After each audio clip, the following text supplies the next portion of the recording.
Good evening, everybody. My name is Jason Pappas. I am the CEO and president of RocketDocs, which is a response management and sales enablement company based in Baltimore, Maryland, in the States. Tonight, we're going to talk about a concept that is something that I have used and developed over many, many years, how mindset beats process every single time. And we'll talk a little bit about how mindset is really the key to driving sustainable results and sustainable culture in any organization that you may be a part of. Many years ago, I was co-founder of a sales enablement company called EntreQuest, and we studied salespeople. We managed salespeople, we trained salespeople, and we were very interested in figuring out what made great salespeople tick. And how many of you may be familiar with the concept called the Pareto Principle? It's otherwise known as the 80-20 rule. And what that concept says is that in almost every organization, 20% of the producers produce 80% of the results. Whether it's sales, whether it's management, the 80-20 rule is something that has been tested over time. And we got very curious in trying to figure out what made the 20% tick. What did they do differently than the 80%ers, the vast majority of folks in an organization that didn't produce the same level of results? So we started looking for what was the through line, what was the commonality with the 20%ers. And we studied salespeople, we studied managers, we studied high performers over a long period of time, and found out that all of them used different concepts. All of them had different strategies, and that was a little confusing. So what we ended up doing is we built a model that we're going to talk about for most of today, the achievement model. And it's the model of how do you create consistent, sustainable results, even though people may be using different strategies, different processes. So the top of the achievement model is results. And I think you all would all agree that results are the single most important factor in any organization. It's what keeps the lights on, it's how people get paid, it's how people are judged and kept accountable. Results is the single most important part of any organization. But when we would ask people, have you ever been a part of an organization that all they cared about was results? You would typically get people to say that is a high stress environment. It has significant turnover, very, very little loyalty. And that creates a paradox called the results paradox, which is where results are the single most important component of any organization. But results alone can be one of the most divisive aspects of any business. If all you're driving towards is results, you can completely miss the sustainability of building a culture and something that will grow over time. And to drive this point home, when we would share this with folks, we would do a very, very simple exercise. And it involves paper clips and Starbucks. And what we would do is, to simulate how this results paradox plays out, is we would tell people that we're going to run a very, very quick simulation or game. And we would tell the folks that the person who won this game would receive a Starbucks gift card. And the rest of them would receive nothing. And what we would typically do is take a cup like this full of paper clips, and on go would toss them into the audience. And what we found is people went nuts. They were diving, jumping over things, trying to get the most paper clips they could get. There was also a subset of folks who chose not to engage at all. And what was interesting is we would always keep more paper clips up at the front of the room than were anywhere else in the cup. And inevitably somebody would see that the focus of the scrum in the middle, where everybody was going for paper clips, was not the key to winning this. So somebody would grab the boxes and ultimately win the Starbucks card. But just in most of the simulations that we used, it wasn't the simulation itself, it was the lessons that you could take out of that, because it really did track real life. In that you had a subset of people that had no collaboration or teamwork would jump into the middle and fight each other for the scant resources and the results. Then you had a group of people, when you're solely focusing on results, that would disengage and chose not to participate. They just sat there like a bump on the log with their arms crossed. And we would dig into why that was. And for some of the folks, the juice wasn't worth the squeeze. They didn't drink coffee, they didn't like Starbucks, or whatever it wasn't quite enough for them to get into action. Which simulates what happens in organizations that are solely focused on results. We also had a lot of folks that were fighting each other for the scant resources, and that is what happens in results-only companies. So after you got through the results component, we started looking at that being completely unsustainable. How do you create a system that has more sustainable results, that you can grow in a consistent manner? And the second layer of the achievement model is what we call process. So when you add process to an organization, to an individual strategy, you create a more sustainable result. So some examples of processes are, companies all the time, they will put software in. They'll put a CRM system in. They'll get a company like ours, a response management or sales enablement company, to come in and help them respond to their RFPs quicker, be able to assemble collateral quicker. That's a type of a process. Training is a type of a process. Compensation structures, bonus structures are all type of processes that companies forever have tried to put in to create a more sustainable, long-lasting result. The problem is, process alone from our research didn't change the Pareto Principle. Even though you put world-class training in, even though you got world-class software systems or those type of things put in place, the same 20% would knock it out of the park, would still be the top producers, where the other 80% would still struggle, even though they all had the exact same processes available to them. So initially that confused us. We tried to figure out what was the differentiator then, because process alone will not change results long term. So let me give you an example. Let's take it out of business for a second and give you an example that all of you may be able to relate to. One of the biggest industries in what is known as change management for human beings is smoking cessation. People trying to quit smoking. And it's a great analogy for what we're trying to show of why process alone does not change results for the long term. So many of you are familiar with the multi-billion-dollar industry that is around smoking cessation. And it encompasses everything from gum, the patch, hypnosis, medicine, prescriptions, using vaping as an alternative.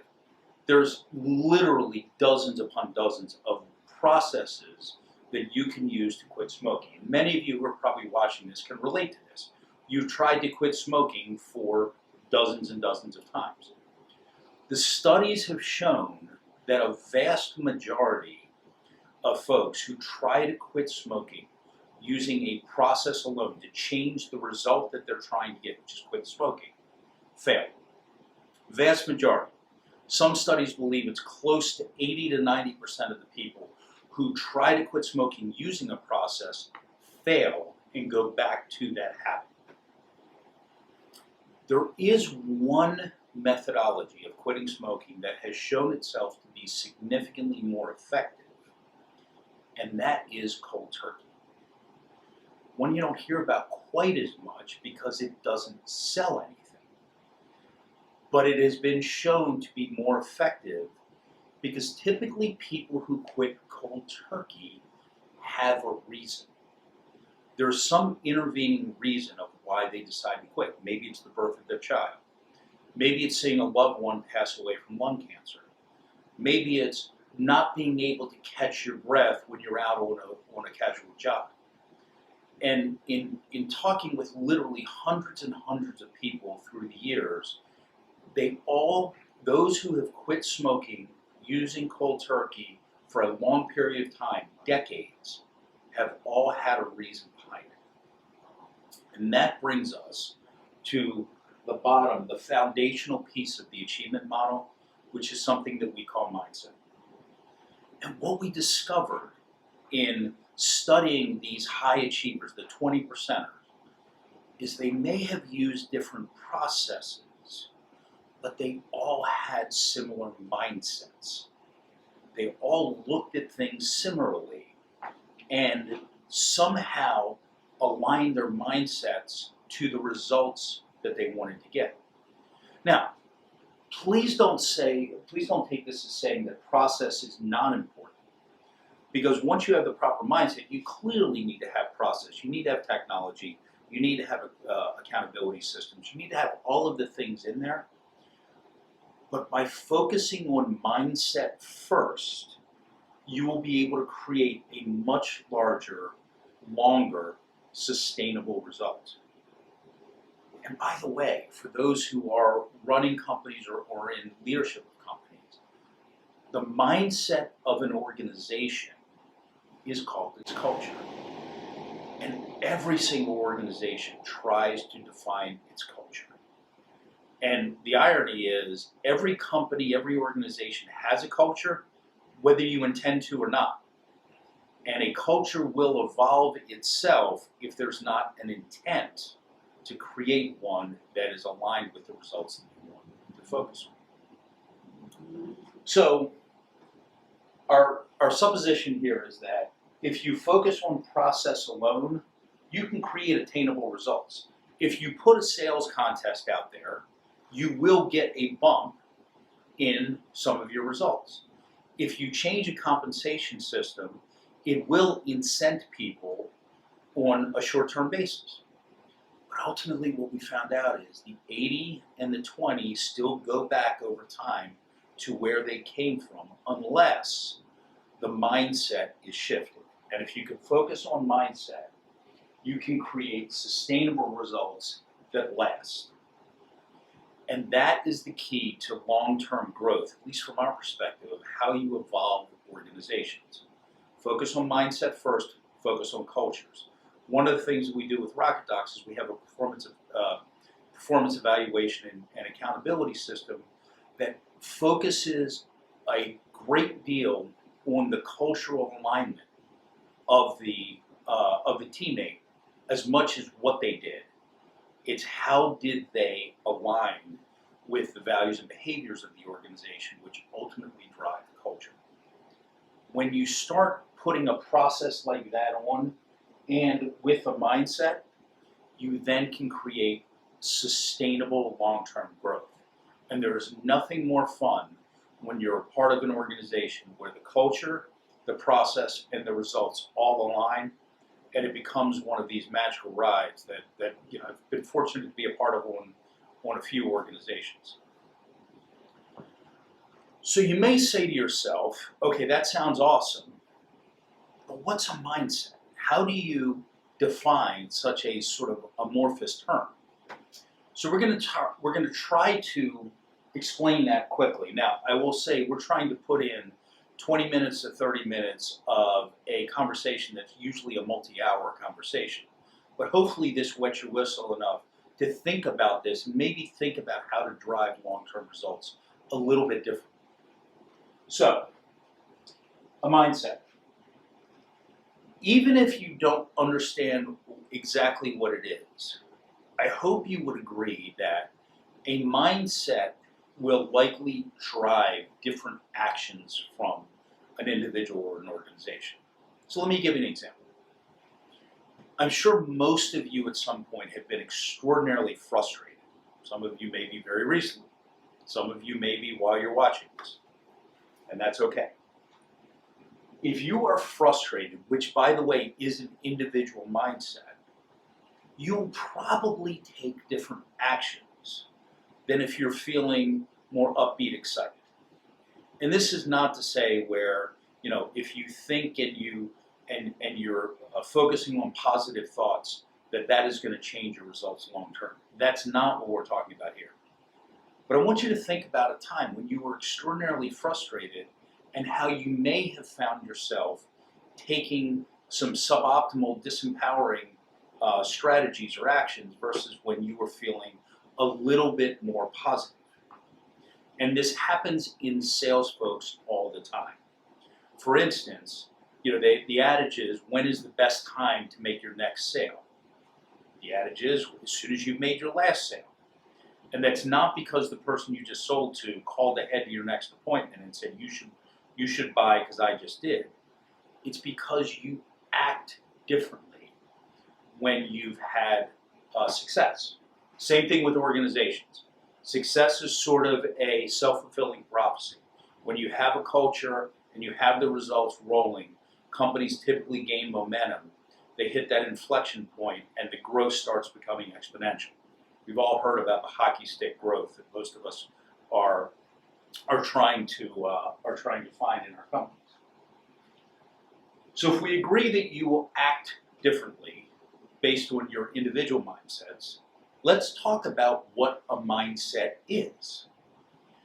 And from our perspective, a mindset is very, very simply a belief.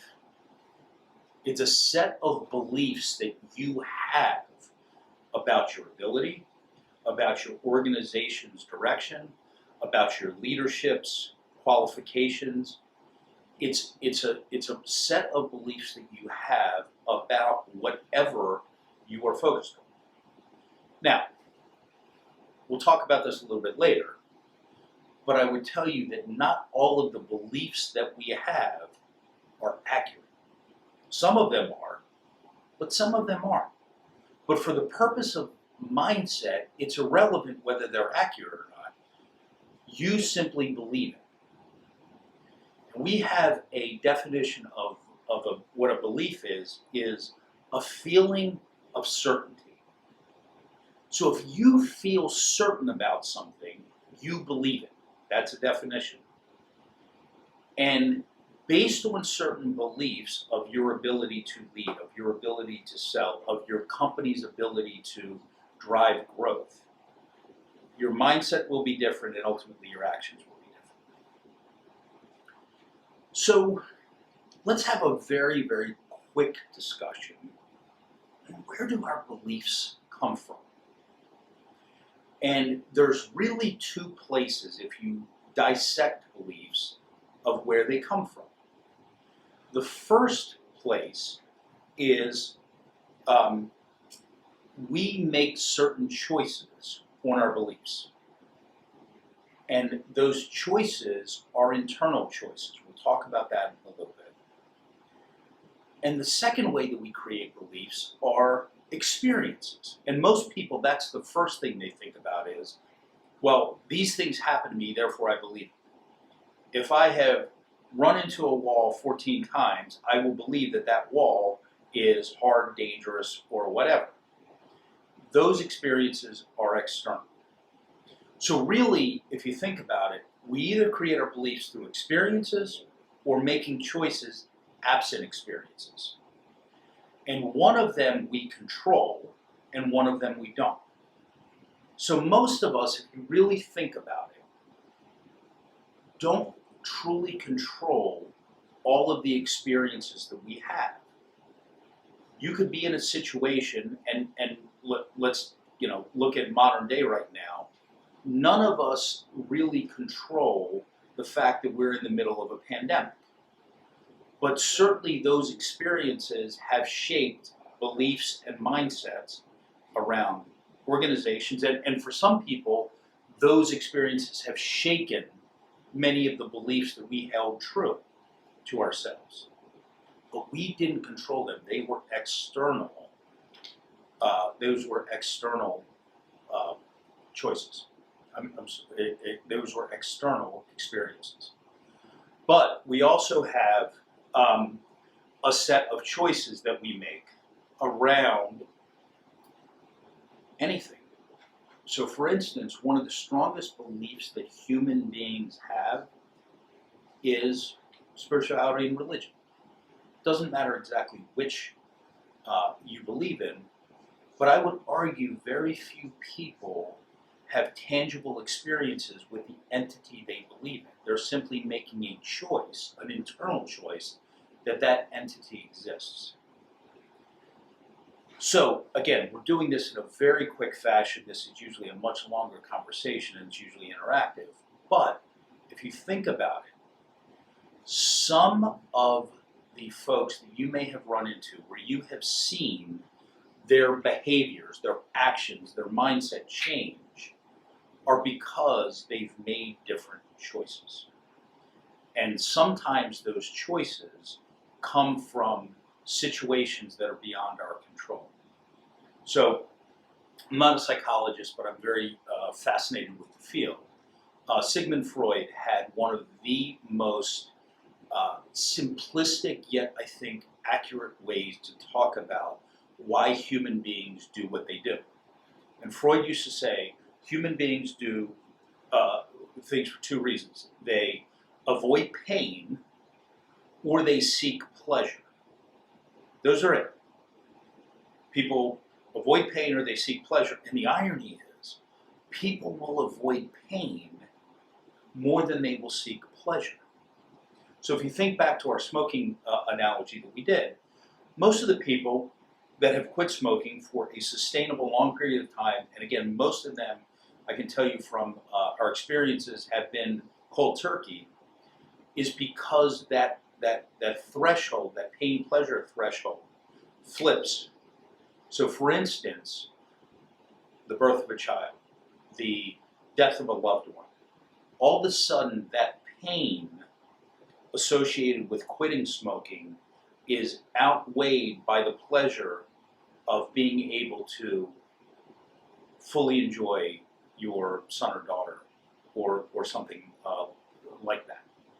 So again, we're doing this fairly quickly, but I want you to just understand that the choices we make as an organization, as an individual, will ultimately drive our mindset and our results much, much more effectively than any process that you may implement to do so. So then it really comes to a question of how quickly, if you find a belief that you have, how quickly can you change that belief? And it's interesting, having done this for quite a while, most people believe changing a belief, especially a deeply held belief, is difficult. It takes time. There's many fewer people that actually believe that you can change a belief quickly and in an instant. And the answer to that question is both are accurate. But I venture to guess that almost all of you have changed a long-held, deeply embedded belief that you've had in an instant. I'm going to give you scientific proof of that in just a second. So all of you at some point likely believed in Santa Claus, the Easter Bunny, or the Tooth Fairy. And almost everybody can remember the instant that belief shifted, even though it was such a long-held, deep-seated belief. I remember vividly when Santa Claus, I realized Santa Claus was not real. And it's because I found where the presents were that my parents were hiding in the attic, because I was doing something I wasn't supposed to do, which is go into the attic late in the year, which if I thought about it was a little bit weird for that to be sort of an arbitrary, don't go up to the attic, when fall and winter comes. But even though it was such a deeply seated belief, I remember the instant that changed. And most people can relate to that. Now, obviously, that's a little bit of a fun way to show that beliefs can change quickly. But even with organizations and individuals, we've all seen folks that have really struggled and all of a sudden turn it on because that pain-pleasure threshold flips. And I encourage you, if any of this really is of interest to you, there's several resources that you can access and look into the psychology of mindset. There's several great books out there around developing a winning culture using psychology, using mindset. And here's what I would tell you, and take it with a grain of salt. I believe that any organization that looks at process as the way to create sustainable results is actually missing the point and is putting themselves in a position to ultimately not grow the way they want to.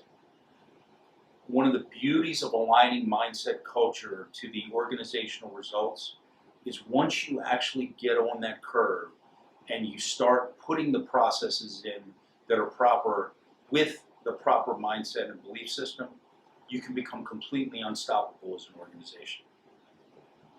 And I want to leave you with one quick story to sort of sum this up. And there's a gentleman named Art Tatum. Art Tatum is a jazz musician that not many people in the mainstream music industry know, but he is considered one of the masters of jazz music. And music for me, if you know me, is something that is very near and dear to me.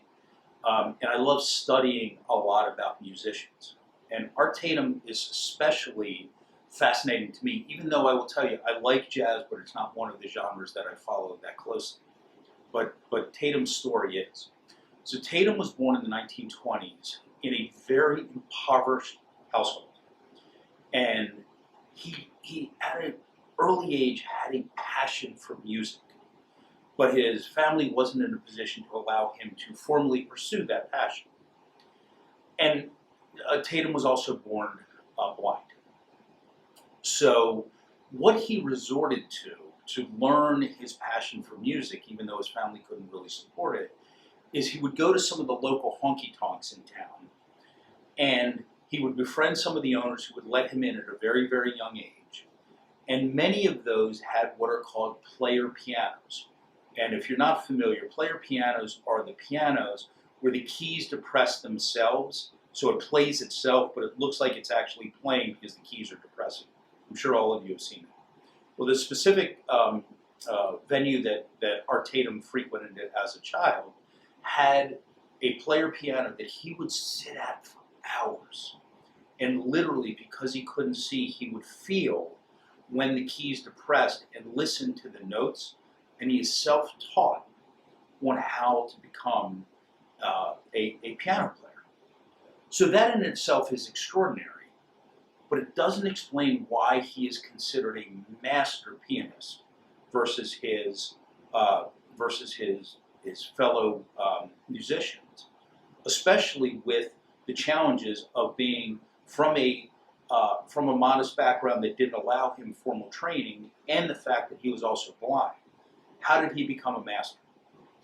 Well, part of the source of it is the player piano that he sat at for hours upon hours upon hours was programmed for 4 hands of music, not 2.